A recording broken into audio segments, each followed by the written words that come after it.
하반기 레인지는 좀 넓게 보고는 있습니다. 네. 아래로는 이제 1280원부터 1300원 이하로. 네, 네. 위로는 이제 1400원을 넘을 수도 있다. 네. 1420원까지 또 보고는 있는데 네. 이렇게 사실 레인지가 넓은 이유로는 이제 3분기와 4분기의 이제 환율 경로가 좀 달라질 수 있기 때문인데요. 네.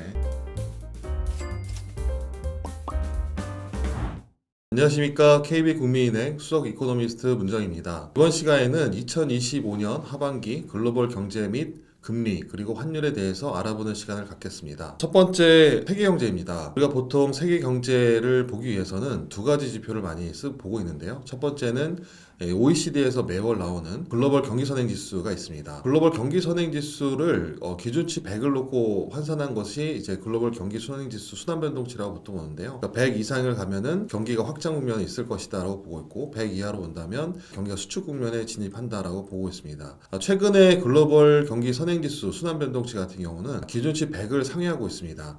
지난 2024년 10월 이후로 지금 7개월 연속으로 기준치를 넘어서고 있는데요. 이 글로벌 경기 선행지수가 100을 상회하면서 경기 확장 국면에 있다는 얘기는 앞으로 3개월 아니면 길게는 6개월 동안의 글로벌 경제 자체는 확장 추세에 있다라고 볼 수 있습니다. 트럼프의 관세 여파에도 불구하고 아직까지는 이 경기에 대한 미치는 영향이 상당히 좀 제한적이다라고 볼 수 있을 것 같고요. 글로벌 경기를 끌고 있는 부분은 여전히 선진국 경기, 그 다음에 신흥국 중에서는 뭐 중국 쪽이나 아니면 호주 이런 쪽에서도 경기가 상당히 양호한 것으로 보이고 있습니다. 그래서 결과적으로 하반기에 이런 추세가 좀 이어진다면 하반기에 글로벌 경기 자체는 상당히 좀 나쁘지 않을 것이다 라고 볼 수 있을 것 같고요. 또 두 번째 경제 지표가 이제 글로벌 PMI 지수, 우리가 보통 구매관리자 지수라고 보통 얘기하는데 이 구매관리자 지수 같은 경우는 가장 먼저 발표되고 제조업과 서비스업 업황을 좀 볼 수 있는 지표입니다. 이 글로벌 PMI 제조업 지수 같은 경우는 기준치 50을 좀 하회하면서 경기 부진을 좀 시사하고 있는데요. 반대로 서비스업 같은 경우는 여전히 기준치 50을 상회하고 있습니다. 결과적으로 전 세계 경제 중에서 이 제조업보다 서비스업, 그러니까 내수가 경기 성장을 좀 끌고 있다라고 볼 수 있을 것 같고요. 이 두 가지 지표를 동시에 본다면 하반기에 글로벌 경기가 그렇게 나쁘지 않다. 트럼프 관세 여파에도 불구하고 글로벌 경제는 하반기에도 그렇게 나쁘진 않을 것 같다라고 볼 수 있을 것 같습니다. 하반기에 주목할 매크로 이슈는 몇 가지인데요. 첫 번째는 트럼프 관세 협상입니다. 올해 아마 관세에 대한 얘기들이 계속 나오기 시작했고 올해 연초부터 시작됐죠. 그리고 지난 4월 3일 날 트럼프 대통령은 각국 파트너, 무역 파트너의 상호 관세를 부과했습니다. 그러니까 보복 관세라고도 볼 수 있는데요. 최소 10%에서 최대 50%까지 관세를 부과했고 우리나라도 25% 관세를 부과했죠. 다만 90일 동안 유예를 했습니다. 관세 유예를 했는데 그게 도래하는 시점이 7월 초로 볼 수 있을 것 같습니다. 그리고 중국에 대해서는 지난 5월 12일 날 이제 미국과 중국이 관세율 인하에 합의를 했는데요. 이 관세율 인하도 90일 유예, 그러니까 8월 중순이 되겠죠. 그래서 7월 초나 8월 중순까지 미국은 세계 각국, 뭐 한국도 마찬가지고 뭐 일본, 대만, 중국도 있죠. 그래서 8월, 9월 달에 무역 협상을 끝날 거다. 7월, 8월 달에 끝날 거다라고 보고 있는데 몇 가지 좀 변수가 있을 것 같습니다. 첫 번째는 이 트럼프 대통령이 얘기했던 비관세 장벽 조치 8가지가 있는데 첫 번째가 뭐 환율 조작 문제라든가 아니면 수출 보조금 문제, 그 다음에 자국 산업 보호를 위한 높은 산업 기준, 그리고 뭐 지적 재산권 문제 이런 것들을 다 걸고 넘어지고 있기 때문에 이런 것들을 한 번에 해결하기는 만만치는 않을 것 같습니다. 아마 미국 쪽에서는 비관세 장벽 조치를 해제해라라고 하는데 이것을 모두 다 받아들이기는 쉽지 않아 보이기 때문입니다. 그래서 결과적으로 아마 관세 협상이 빠르면 7월 초, 8월 중순으로 볼 수 있지만 조금 더 지연될 가능성이 상당히 높지 않을까라고 보고 있습니다. 최근에 미국의 재무장관 스캇 베센트도 관세 90일 유예에서 추가적으로 협상 기간이 연장될 수 있다. 이것은 트럼프 대통령이 승인하에 연장될 수 있다라고 얘기하고 있기 때문에 아마 7, 8월보다는 한두 달 정도, 그럼 8월에서 9월 정도, 그러니까 3분기 말까지는 아마 무역 협상이 계속 이루어질 것이다라고 보고 있는데요. 근데 문제는 이제 중국입니다. 미국과 중국이 워낙 거대한 국가이기 때문에 이 두 국가가 무역협상, 관세협상에 도달한다, 합의에 완전히 합의에 이른다라는 부분은 상당히 좀 쉽진 않은 과제일 것 같습니다. 예를 들어서 2019년 같은 경우에도 트럼프 1기 때죠. 그 당시에도 미국과 중국의 관세협상, 그러니까 무역협상이죠. 무역협상은 대략적으로 한 1년 가까이 걸렸습니다. 2019년 초에 실무진 협상을 해서 최종적으로 2020년 1월 달에 공동성명을 발표를 했거든요. 그렇기 때문에 다른 국가들은 3개월이나 뭐 4개월 정도의 합의 기간이 있겠지만 중국은 빠르면 9월 중순이 될 것 같고 늦으면 올해 연말까지도 합의에 이르기까지가 뭐 순탄치는 않을 것 같다라고 보고 있습니다. 결과적으로 하반기에 이제 트럼프의 관세 협상, 미국과 상대국의 관세 협상이 어떻게 되느냐가 가장 중요한 변수인데 그래도 빠르면 3분기 말이 될 것 같고 아마 지연될 경우에는 4분기까지도 이 관세에 대한 불확실성이 글로벌 경제 그리고 각국의 금융시장에 미친 영향이 상당히 좀 불확실성으로 영향을 미치지 않을까라고 예상되고 있습니다. 다음은 최근에 이제 전해 들었던 이제 미국 연준의 통화정책 방향입니다. 이 연준의 통화정책 방향의 중요한 부분은 미국의 기준금리 자체가 글로벌의 금리에 영향을 미치는 부분이 있고요. 또 외환시장에서는 달러가 가장 기축통화라고 볼 수 있죠. 그래서 연준의 통화정책은 글로벌 금리나 아니면은 외환시장에서 환율에 있어서 가장 중요한 변수가 될 것입니다. 최근에 있었던 6월 FOMC 회의를 결과를 보면은 경제 전망이 나왔죠. 금리는 동결했고 4회 연속 동결했습니다. 근데 우리가 보통 경제 전망 테이블인 SAP 테이블 보면은 성장률 전망을 낮추고 그리고 실업률과 물가 상승 전망을 높였습니다. 근데 가장 시장에서 주목했던 연말 목표 금리가 얼마냐라고 했을 때 올해 말의 연말 목표 금리는 3.9%, 그러니까 지금보다 2번 내릴 것이다라는 부분을 유지했지만 2026년과 2027년에는 2번에서 1번으로 인하폭을 줄였습니다. 그러니까 금리 인하를 상당히 천천히 가져가겠다라고 얘기를 하고 있고요. 또 파월 의장의 기자회견에서 또 주목하는 부분은 이렇게 금리 인하 속도를 늦추는 부분이 어떤 요인이냐라고 봤을 때 물가에 대한 얘기를 했습니다. 앞으로 이제 다가올 관세가 부과되면서 그에 따른 인플레이션 영향을 확인을 해야 된다라고 얘기했는데 최근에 미국의 물가 상승률 지표는 비교적 안정적입니다. 2% 초중반 정도 예상되고 있는데 아직 관세가 4월 달에 부과됐음에도 불구하고 아직까지 물가에 미친 영향은 좀 제한적이다라고 보고 있는데요. 근데 이런 부분은 수입 물가로 이어지고 또 기업들이 그 물가를 아직까지 소비자에게 전가하지 않았던 부분도 분명히 있는 것 같습니다. 그 시차가 대략 한 1분기 정도 되지 않을까 라고 보고 있고요. 그렇게 본다면 4월 달부터 시작했던 관세 부과 최소 10%의 관세는 아마 7월 달부터 물가에 영향을 미치지 않을까라고 볼 수 있을 것 같습니다. 과거 장기 시계열로 보면은 미국의 실효 관세율과 그다음에 미국의 근원 소비자 물가 상승률의 추이가 거의 비슷한데요. 관세율이 올라가면 올라갈수록 물가 상승률이 높아지는 영향이 있습니다. 지금까지 추정되는 실효 관세율은 뭐 9%에서 12%, 만약에 상호관세로 한다면은 뭐 25%까지 올라가겠지만 그래도 보편관세 10% 부과했을 때 한 9에서 11% 정도의 실효관세율 올라가는 효과가 있습니다. 그렇게 본다면 올해 하반기에 관세에 따른 물가 상승 압력이 높아질 가능성을 배제할 수 없습니다. 그래서 3분기에는 관세에 따른 인플레이션, 미국뿐만이 아니겠죠. 전 세계적으로 이 관세에 따른 물가 상승 영향이 어떻게 나타날 거냐라는 부분을 확인해야 되고 그리고 나서 아마 물가가 많이 올라갈 경우에는 소비를 줄인다든가 기업들이 투자를 줄이겠죠. 그러면은 아마 고용시장에 바로 연결이 될 것 같습니다. 그래서 4분기에는 고용시장이 상당히 안 좋을 것이다 라고 보기 때문에 미국 연준의 금리 인하 경로는 3분기는 물가 때문에 내리기는 어려울 것이다 라고 보고 있고요. 물가가 올라가고 나서 그게 이제 부작용으로 가계 소비나 기업의 투자를 위축시킬 경우에는 4분기에는 경기가 상당히 좀 낮아질 가능성이 높다라고 보고 있습니다. 그래서 4분기에는 연준이 금리를 인하하는 경로가 아마 시작되지 않겠느냐라고 봐야 될 것 같습니다. 그래서 여기서 하반기에 주목할 부분은 관세에 따른 물가 상승이 얼마만큼 확인될 수 있느냐라는 부분이고 물가 상승 이후에 그런 물가 상승이라는 스태그플레이션 문제 경기의 위협적인 부분이 어떻게 4분기에 나타날 것이냐라는 부분을 확인해야 될 것 같습니다. 그래서 아마 미국 연준의 금리 인하 경로는 당초 예상했던 점진적 인하가 아니라 상당 부분 쉬었다가 아니면 4분기부터는 좀 빠르게 내려갈 수 있는 경로를 좀 참고할 필요가 있지 않을까라고 생각됩니다. 다음은 이제 국내 요인입니다. 뭐 아시다시피 이제 6월 3일 날 이제 대통령 선거가 있었습니다. 새 정부가 출범했고 새 정부는 조기 대선으로 출범했기 때문에 뭐 인수위는 없고요. 바로 대통령 직무를 이제 시작했습니다. 그리고 곧바로 뭐 추경도 편성을 했죠. 20.2조 원 경기 진작과 물가, 그러니까 민생 안정을 위해서 그리고 세입 경정으로 10.3조 원을 편성을 했습니다. 총 30.5조 원인데 이 중에서 20조 원 가까이는 이제 경기하고 물가, 그러니까 민생 안정에 쓰겠다라는 부분이고요.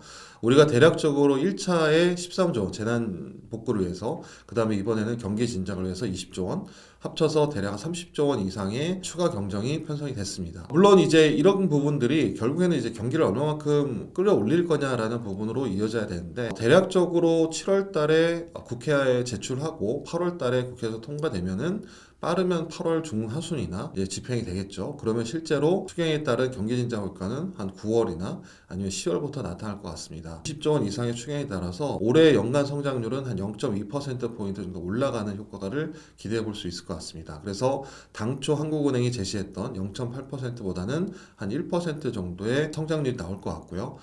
분기 성장률로 본다면 2분기까지는 성장률이 크게 좋지는 않을 것 같아요. 그런데 3분기부터는 0.78 정도 전기비로 나올 것 같고 4분기에는 이제 소비 쿠폰이 3개월 이내 쓰기 때문에 아마 소비에 미치는 효과, 소비 개선 효과, 그 다음에 기업들의 투자 진작 효과 이런 것들을 감안한다면 전기비로 1%포인트 이상의 증가율이 나올 수 있지 않을까라고 보고 있습니다. 그렇게 될 경우에 이제 연간 성장률 1%인데요.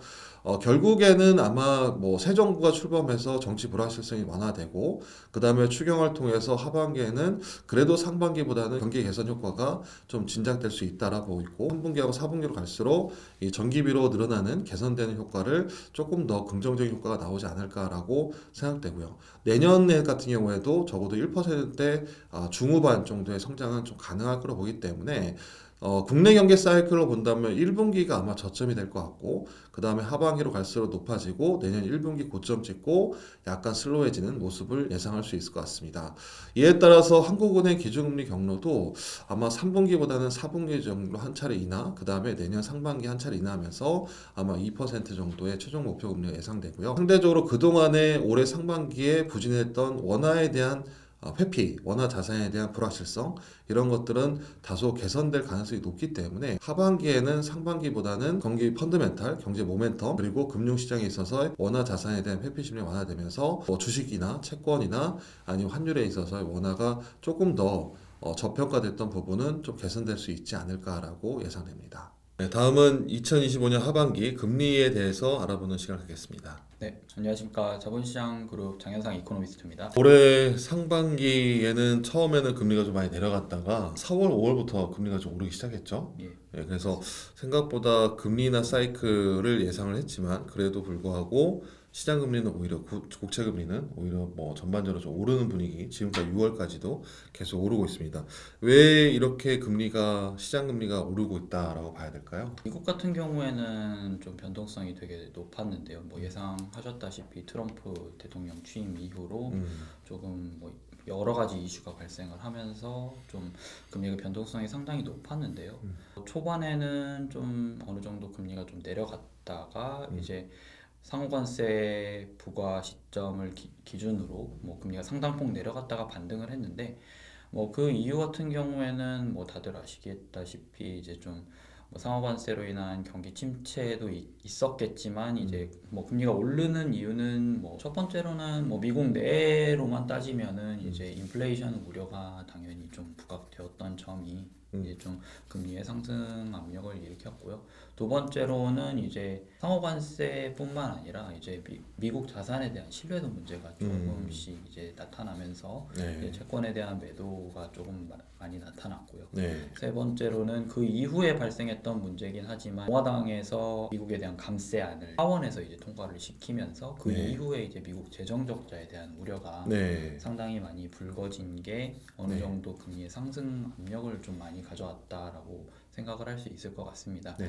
그리고 뭐 이거 같은 경우에는 미국뿐만 아니라 뭐 글로벌리 전반적으로 또 재정에 대한 이슈는 계속 부과가 되고 있었던 게 사실이고요. 네. 이거 같은 경우에는 독일이나 유로존 지역에서도 국방비 지출이나 뭐 그런 걸 이유로 국채 발행을 상당폭 그러니까 확대 재정 정책을 통해 국채 발행을 상당히 늘리겠다라는 네. 이제 우려가 계속 부각되면서 미국뿐만 아니라 이제 유로 지역도 마찬가지고 국내도 이제 뭐 신정부 출범 이후로 뭐 추가 경정 예산 편성에 대한 좀 그런 국고채 발행 증가에 대한 우려가 계속적으로 이제 부각되면서 금리의 상승 압력을 좀 불러일으킨 게 아닌가 생각하고 있습니다. 그러면 결국에 하반기에도 또 재정이잖아요. 전 세계적인 네. 국채 발행, 미국의 감세나 우리나라 뭐 추경 얘기도 있고. 그럼 하반기에도 계속적으로 이 발행과 공급 이슈 때문에 금리가 계속 올라갈 거냐라는 부분인데 그럼 네. 채권이 약세잖아요. 하반기에도 이런 추세가 더 이어진다고 봐야 될까요? 우선 미국 같은 경우에는 수급 우려가 조금 부각될 수밖에 없는 상황이라고 네. 생각은 합니다. 네.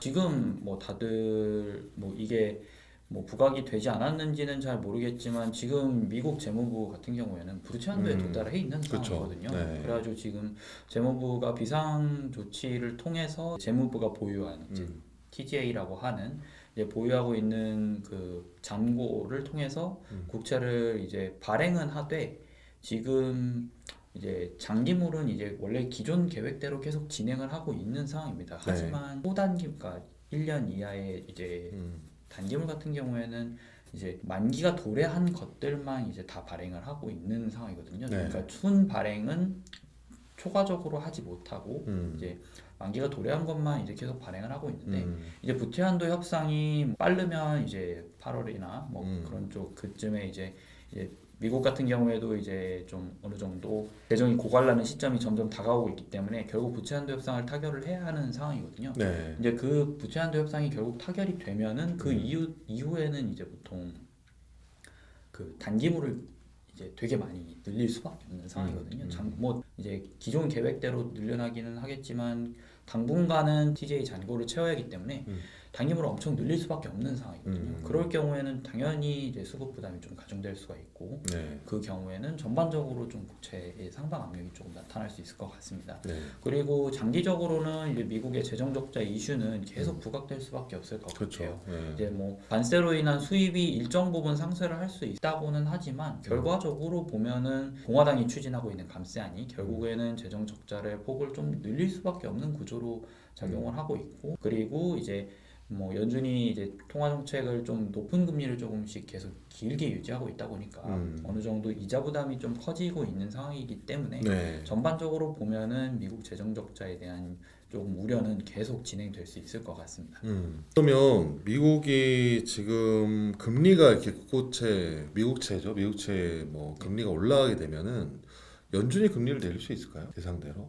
재정 적자 이슈가 계속 불거지긴 하겠지만 결국은 이제 미국의 이제 펀더멘탈적인 문제가 연준에게는 이제 그것 때문에 금리를 인하할 수밖에 없는 상황이기는 합니다. 뭐 앞에서 말씀을 주셨듯이 관세로 인해서 물가가 계속 이제 여름에 이제 만약에 되게 큰 폭으로 상승을 하게 되면 연준 입장에서도 금리를 그 3분기에 인하하기에는 쉽지 않은 구조가 되는 상황이고요. 그거에 대한 관세가 뭐 그렇게 많이 물가를 올리지 않았다. 그리고 이제 뭐 주거비를 비롯한 서비스 물가가 어느 정도 그 관세로 인한 물가 상승 압력을 뭐 일정 부분 상쇄시켜줄 수 있다.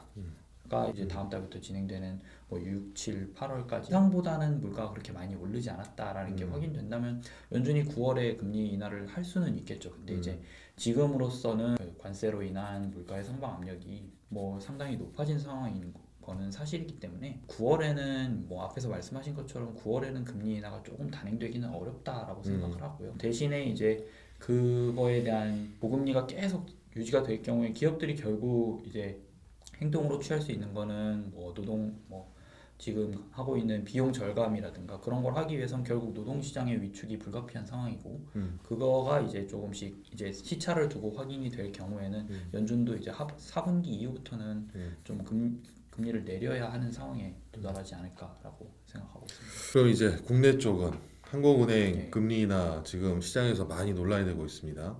올해 한 번 하느냐, 8월이냐, 아니면 4분기냐 얘기가 있고 그리고 최종 얼마까지 내릴 거냐 얘기가 있는데 오히려 지금 뭐 부동산 얘기 나오면서 계속 미뤄지는 것 같아요 분위기가. 한국은행의 금리 인하 사이클은 어떻게 전망이 되나요? 저희 같은 경우에는 이제 아무래도 시장에서는 8월 인하 기대감도 조금 있기는 하지만 결국 조금 미뤄질 수밖에 없지 않겠느냐라는 좀 그런 우려를 많이 하고 있는 것 같아요. 저희도 좀 8월에 인하하기가 좀 어렵지 않겠느냐라고 생각을 하고 있고요. 기본적으로는 이제 정부가 추경을 편성했기 때문에 아무래도 하는 입장에서는 통화정책과 재정정책의 공조가 이루어지면서 좀 경기 부양을 좀 더 극대화하는 측면이 아무래도 하는 입장에서는 바람직할 수밖에 없을 것 같은데 결국 지금 계속 언급되는 부동산 가격 상승 그리고 금융 안정에 대한 우려 뭐 그것도 그리고 가계부채가 계속적으로 급격하게 증가하고 있는 상황 이런 걸 종합적으로 고려했을 때 하는 측면에서는 좀 금융 안정에 대한 비중을 좀 높일 수밖에 없는 상황인 것 같고요. 그거를 고려해서 좀 8월 인하가 좀 어렵지 않느냐라고 생각을 하고 있는 상황입니다. 최종 금리는 얼마? 최종 금리 같은 경우에는 이제 국내 경기에 대한 펀더멘털이 앞에서 이야기한 대로 조금씩 회복 기조를 보이고 있기는 한데 그렇게 경기가 빠르게 회복할 수 있을까에 대한 의문점은 좀 남아있는 것 같아요. 그래서 부동산 가격에 대한 정부의 어느 정도 규제책이 좀 진행되고 부동산 가격이 조금 어느 정도 안정화될 경우에는 뭐 개인적으로는 국내 경기가 빠르게 회복할 만한 좀 가능성은 낮다고 생각을 하기 때문에 한국은행의 금리 인하 사이클이 계속적으로 유지가 될 것 같고요.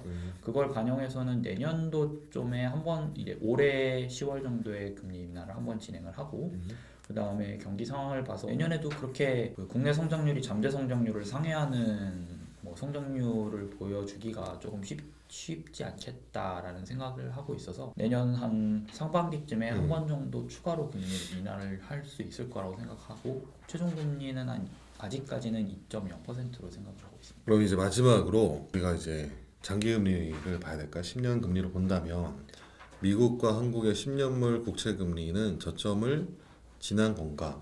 아니면은 다시 올랐다가 다시 내려갈 건가? 저점을 더 깨고 내려갈 수 있을지 아니면 저점은 우리가 확인됐다라고 봐야 될지 어떻게 봐야 될까요? 미국채 같은 경우에는 경기 둔화 이슈가 조금 아직 남아 있고 경기가 빠르게 둔화될 경우에는 이제 저점을 다시 한번 이제 볼 확률이 매우 높을 것 같다고 생각을 하고요. 아직 연준의 최종 금리가 뭐 3.5%로 지금 뭐 시장이 기대하고 있기는 한데 그거보다 경기가 더 빠르게 이제 위축될 경우에는 추가적으로 금리가 더 낮아질 수도 있는 상황이고요. 국내 같은 경우에도 이제 뭐 추경 이슈나 뭐 그런 쪽으로 해서 조금 금리가 꽤 많이 오른 상황이기는 하지만 아무래도 국내 경기 펀더멘탈적으로 봤을 때 기준금리가 만약에 한 2번 정도 더 인하한다면 10년물 금리 같은 경우에는 그거보다는 많이 이제 내려가지는 않겠지만 우선 어느 정도 하방 압력이 상당히 클 것으로 보이고요. 그리고 수급적인 측면에서도 WGBI가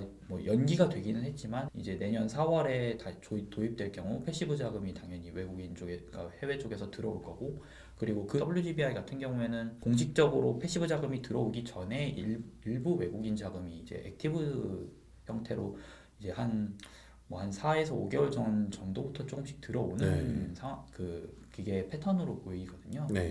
그럴 경우에는 이제 올해 이제 한 4분기부터 수급적인 측면이 완화가 되기 때문에 한 번 더 저점을 볼 수 있지 않겠느냐라고 생각을 하고 있습니다. 그럼 마지막으로 채권 시장에서 금리 쪽에서 하반기에 가장 관심을 가져야 될 이벤트나 아니면 이슈가 있다면 뭐가 있을까요? 하반기에 가장 관심을 가져야 할 이슈는 앞에서 언급하셨던 만큼 트럼프의 이제 어떤 발언이 진행이 되느냐 이게 가장 큰 이슈가 될 것 같고요. 뭐 글로벌리 측면에서는 트럼프에 대한 좀 발언이 이슈가 될 수밖에 없을 것 같습니다. 아무래도 트럼프가 상호관세가 이제 7월 8일에 만료가 되는 상황인데 만료되기 전에 트럼프가 어떤 행동을 할지 아무런 지금 정보가 없는 상황이고 그리고 그 다음에 뭐 글로벌 지정학적 리스크도 뭐 이번에 뭐 이란 중동 사태도 어떻게 보면은 트럼프의 행동이 그거를 조금 더 심화시킨 형태로 나타난 거잖아요. 트럼프의 뭐 발언이나 어떤 행동 여부에 따라서 좀 이제 미국채 금리의 변동성이 높아질 수 있다는 사실을 유의할 필요가 있다고 생각합니다.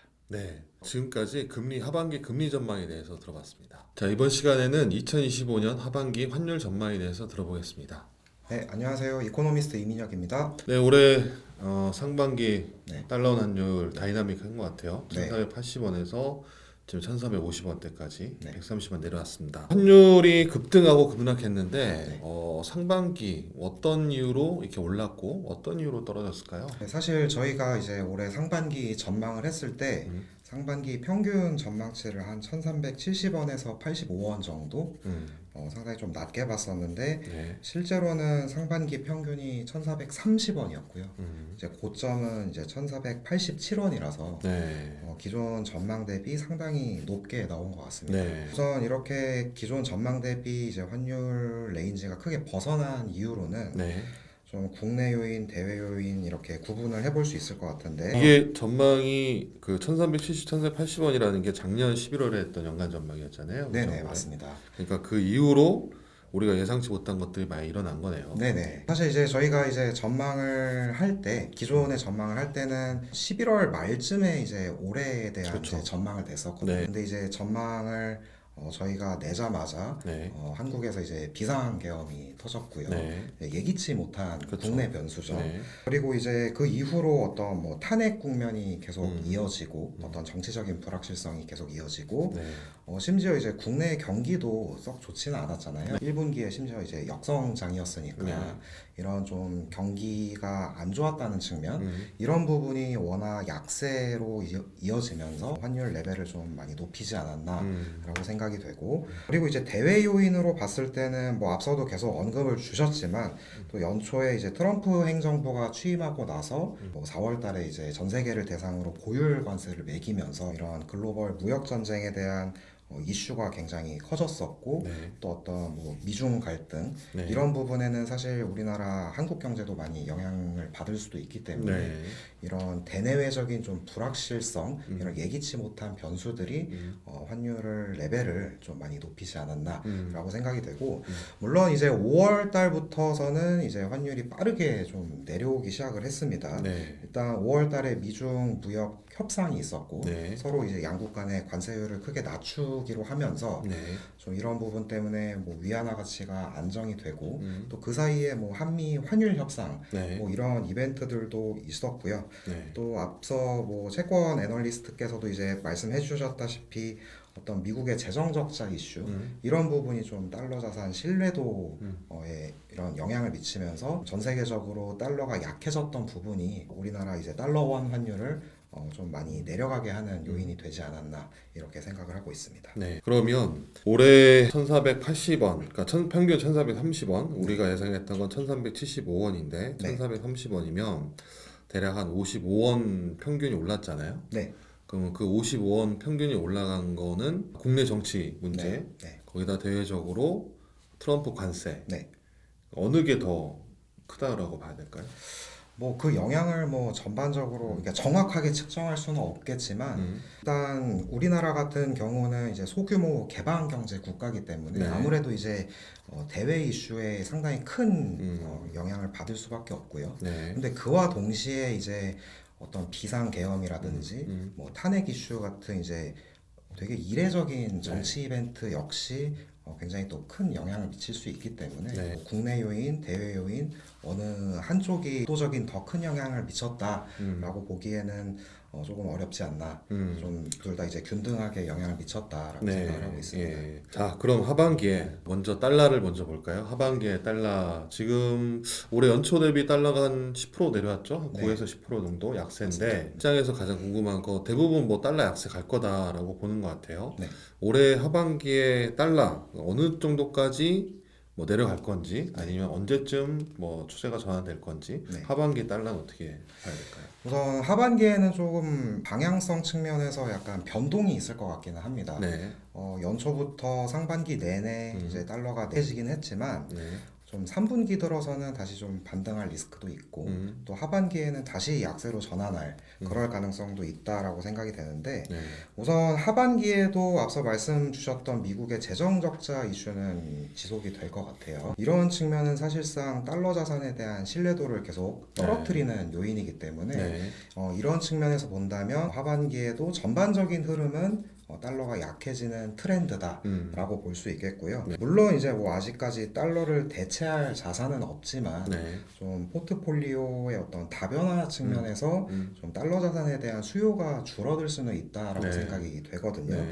실제 올해 상반기 글로벌 주식시장 성과를 보더라도 미국보다는 뭐 유럽이나 중국의 주식시장 퍼포먼스가 상당히 양호했고 심지어 이제 우리나라 코스피 지수도 미국의 S&P나 나스닥보다 상승률이 훨씬 더 높기 때문에 이런 뭐 증시 측면이라든지 투자 관점에서 그동안 이제 미국 자산으로 쏠렸던 글로벌 자금들이 좀 자산 배분이 일어나지 않을까. 이렇게 되면 달러 자산에 대한 수요가 좀 둔화되면서 네. 달러도 좀 약해질 수 있을 것 같고요. 네. 이게 하반기 뭐 전반적인 흐름으로 보면은 달러가 약해진다고는 말씀을 드렸지만 다만 이제 좀 3분기 중에는 약간의 리스크가 있을 것 같습니다. 일단은 미국의 경기가 여전히 양호하잖아요. 여전히 좋은 건데 네. 최근에 뭐 미국 고용도 그렇고 앞서 말씀 주셨던 이제 인플레이션에 대한 리스크도 있는데 네. 이번에 나온 그 FOMC에서 6월 점도표를 보면은 다소 이제 좀 매파적인 기조였다라고 네. 이제 말씀을 주셨는데 네. 뭐 제가 생각했을 때도 어떤 좀 여름철 무렵에는 좀 관세로 인한 물가 상승 위험이 다소간 좀 남아있지 않나 이렇게 생각이 되고 네. 이제 고용도 여전히 좀 견고하기 때문에 네. 고용이 견고하다는 건 결국엔 또 이제 소비 수요가 네. 받쳐준다는 거잖아요. 네. 근데 사실 이렇게 되면은 여름철에 이제 관세로 인해서 물가가 오른 것이 이게 일시적으로 그치는 것이 아니라 이게 결국에는 고용이 꺾이지 않고 소비가 계속 뒷받침을 해준다면 이렇게 높아진 물가가 좀 하반기 내내 좀 지속될 가능성이 있기 때문에 네. 이런 측면에서 연준이 이제 금리를 내리는 시점도 이제 더 늦춰질 수 있는 거고요. 저희는 이제 뭐 아까도 말씀 주셨다시피 연준이 다시 금리를 내리기 시작하는 시점은 이제 4분기다라고 네. 말씀을 드렸는데 네. 지금 현재 금리 선물 시장에서는 연준의 금리 인하 시점을 9월로 예상하고 있거든요. 네. 근데 이렇게 이제 기대가 엇나가게 되면은 실제로 이제 연준이 조금 더 예상보다는 좀 더 긴축적이네. 네. 이렇게 되면 뭐 금리도 다시 좀 튈 수 있고 네. 좀 달러도 다시 반등할 리스크도 있지 않을까 네. 이렇게 생각이 돼서 네. 아마 8, 9월 무렵에는 연준 금리 경로에 대한 어떤 불확실성 때문에 네. 달러가 다시 강세로 전환할 그런 리스크도 좀 염두할 필요가 있지 않나 네. 라고 생각이 됩니다. 네. 근데 그러면 추세는 내려가는 건데 네. 달러는 약세 트렌드인데 네. 근데 거기서 사이클로 굳이 본다면 3분기는 올라갈 수 있고 4분기는 내려갈 수 있다라는 네. 거잖아요. 네. 그러면은 올해 달러의 저점은 4분기가 될까요? 아니면은 이미 저점을 본 건가요? 네, 일단 이제 달러 인덱스를 가지고 보통 달러 가치를 평가하곤 하는데 네. 지금 달러 인덱스가 이제 연초에 한 110에서 지금 한 98까지 네. 10% 정도 빠졌거든요. 네. 근데 제가 생각했을 땐 하반기에도 조금 더 내려갈 수는 있을 것 같습니다. 음. 저점이 더 낮을 수도 있다는 네. 거죠. 물론 이제 3분기 무렵에는 어떤 이제 연준 정책에 대한 시장 기대와 실제로 이제 연준의 그런 결정이 이제 서로 엇나가면서 네. 달러가 반등할 리스크는 있지만 그런데 이제 또 4분기 무렵에는 이제 연준도 다시 금리를 내리기 시작할 것 같고요. 사실 저희가 금리 뷰를 바꾸긴 했잖아요. 뭐 네. 9월에서 이제 4분기로 늦추긴 했는데 네. 금리 인하 폭 자체는 바꾸진 않았습니다. 네. 원래는 9월에 한 번, 4분기에 한 번 이렇게였다면 이번에는 이제 4분기에 두 번, 총 네. 50bp 이렇게 했기 때문에 네. 일단 4분기에 이제 연준이 본격적으로 금리를 내리기 시작하면은 그런 이제 또 고금리에 대한 그런 압박도 줄어들면서 달러도 빠르게 이제 약세로 전환할 것이라고 생각이 되고요. 네. 거기에 이제 플러스 미국 재정 적자에 대한 우려, 이런 달러 자산에 대한 신뢰 하락 문제, 네. 그리고 글로벌 자금의 좀 자산 배분 이런 것까지 다 감안을 한다면 달러 인덱스 기준으로 봤을 때는 연말 무렵에는 한 95포인트도 밑으로 더 내려갈 수 있지 않을까라고 생각을 하고 있습니다. 네. 그러면은 뭐 달러원 환율도 비슷하겠네요. 3분기는 다시 올라갈 수 있지만 네. 올해 연말에는 더 내려갈 거다. 네. 지금 1,350원대보다. 네. 그래서 비슷한 부분인데 뭐 달러원 환율도 비슷한 흐름인 거죠? 네, 하반기에도 이제 달러 원 환율 같은 경우는 지금보다는 저점을 조금 더 낮출 수 있을 거다라고 생각이 됩니다. 물론 이제 최근 5, 6월 달에 뭐 130원 가까이 상반기 고점 대비 거의 130원 가까이 이제 빠지면서 이제 굉장히 많이 내려오기는 했지만 네. 저희가 이제 대략적으로 수정해 봤을 때 원화는 여전히 좀 저평가되어 있다라고 네. 생각이 되거든요. 보통 이제 달러 인덱스를 가지고 환율의 적정 수준을 한번 가늠을 해볼 수 있는데 지금 달러 인덱스 한 98포인트에서 100포인트 수준에서 이제 매칭되는 우리나라 환율의 적정 레벨은 대략 한 1310원에서 1360원 정도로 추정이 네. 되거든요. 네. 단순히 이제 달러 인덱스만 고려했을 때요. 네. 근데 지금 환율이 1350원대이기 때문에 적정 환율의 상단에 위치할 수 있다라고 볼 수 있는데 하단인 1310원보다는 또 여전히 높은 수준이라서 그만큼 이제 원화가 저평가되어 있다라고 볼 수 있고 또 이제 적정 환율을 계산할 수 있는 또 다른 지표로 이제 무역 가중치로 계산한 실질 실효 환율이 있잖아요. 네. 보통 100을 기준으로 이게 원화가 저평가돼 있다, 고평가돼 있다. 그러니까 100보다 낮으면 저평가돼 있는 거고 높으면 고평가돼 있다 판단을 하는데 네. 올해 5월 기준으로 실질 실효 환율이 한 91 정도 됩니다. 네. 그러니까 100 100이 이제 적정 환율이라고 치면은 적정 레벨 대비 한 8에서 9% 정도 저평가되어 있다라고 네. 생각이 되는데 네. 아마 하반기 무렵에는 이런 원화의 어떤 저평가가 점차적으로 더 완화되면서 네. 환율도 좀 레벨을 낮출 수 있지 않을까라고 네. 생각을 하고 있습니다. 네. 그럼 올해 연말에 원달러 달러원 환율 얼마까지 내려갈까요? 네, 일단 제가 이제 원화의 저평가가 해소가 되면서 환율이 내려갈 수 있을 거다라고 봤는데 그러려면 이제 원화의 저평가를 그동안 유발했던 요인들이 뭔지를 살펴봐야 되잖아요. 네. 그중 가장 이제 첫 번째 요인이 한국과 미국의 이제 금리 역전 현상이라고 생각이 되거든요. 지금 이제 한미 기준 금리 차가 한 마이너스 2%포인트 역대 최대인데 네. 지금까지 이제 저희의 금리 전망 뷰를 보면은 미국 연준 같은 경우에는 뭐 금리 인하 시점을 다소 늦출 수는 있겠지만 네. 4분기 무렵에는 한 2번 정도 50bp 정도 내릴 수 있을 것 같고 네. 반면에 이제 한국은행 같은 경우에는 이제 새 정부 출범 이후에 네. 뭐 어떤 경기 부양책에 대한 기대라든지 뭐 주택 가격 상승, 가계부채 문제 이런 뭐 다양한 요인 때문에 한 1회 정도 금리 인하에 그치지 않나. 네. 오히려 이제 또 금융 불안이 더 심각해지면 아예 이제 금리를 동결할 확률도 이제 배제할 수 없기 때문에 네. 이렇게 되면은 연말까지 한미 금리 차는 지금 한미 금리 차가 마이너스 2%포인트인데 네. 이렇게 되면은 연말까지 한 마이너스 1.75%에서 많으면 한 마이너스 1.5%포인트까지도 이제 금리 차가 축소되지 않을까 이렇게 생각을 하고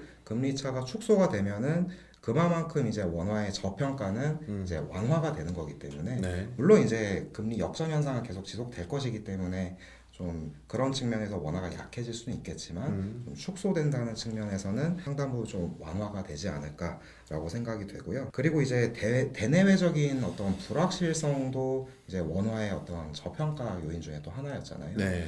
물론 이제 하반기에도 뭐 글로벌 무역 전쟁이라든지 네. 뭐 미중 무역 합의의 어떤 불발, 어떤 뭐 교착 상태라든지 뭐 이런 거는 좀 이어질 수 있을 것 같고 물론 이제 또 중동 이슈가 최근 들어 뭐 해소되기는 했지만 네. 뭐 또 여전히 또 갈등의 그렇죠. 언제든지 나올 수 그렇죠. 있고. 갈등의 네. 불씨는 여전히 남아 있기 때문에 네. 좀 대외적 불확실성 측면에서는 원화의 저평가가 좀 한동안 이어질 수 있겠다라고 생각이 되지만 상반기에 가장 큰 요인 중 하나였던 국내 어떤 정치적인 불확실성이 이번 대선 이후로 거의 이제 소멸됐다라고 생각되기 때문에 그런 측면에서는 하반기에도 우리나라 원화가 조금 더 힘을 받을 수 있는 환경이다라고 생각이 되고 이렇게 원화의 어떤 저평가 현상이 이제 완화가 된다면 환율도 레벨을 조금 더 낮출 수 있을 것 같습니다.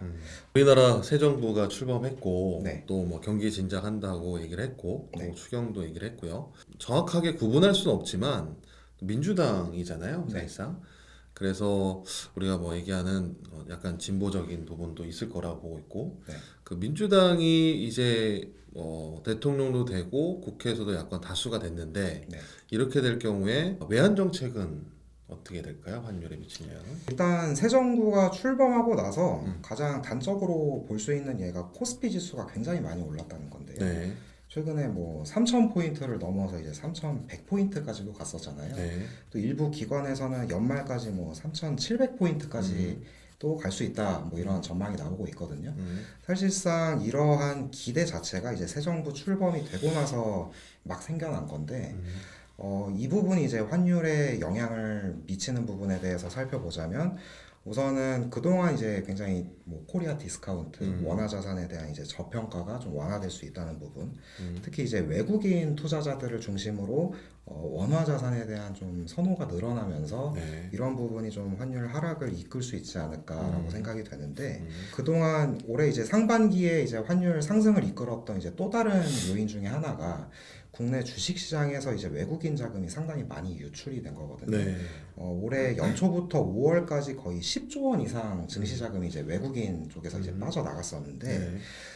그런데 이제 다행히도 이제 대선 6월 초에 대선하고 나서 6월 한 달 동안에는 5조 원 이상 증시 자금이 순유입이 됐습니다. 네. 네, 이런 추세가 연말까지도 이어진다면 네. 외국인의 증시 순유입 자금이 연간 최대 한 18조 원 정도 네. 예상이 되고요. 네. 이걸 이제 달러 환율로 환산을 하면은 이제 한 130억 달러 정도 되는 거기 때문에 이 정도 규모는 이제 국내 외환 시장에도 상당한 영향을 미칠 수 있는 규모라서 네.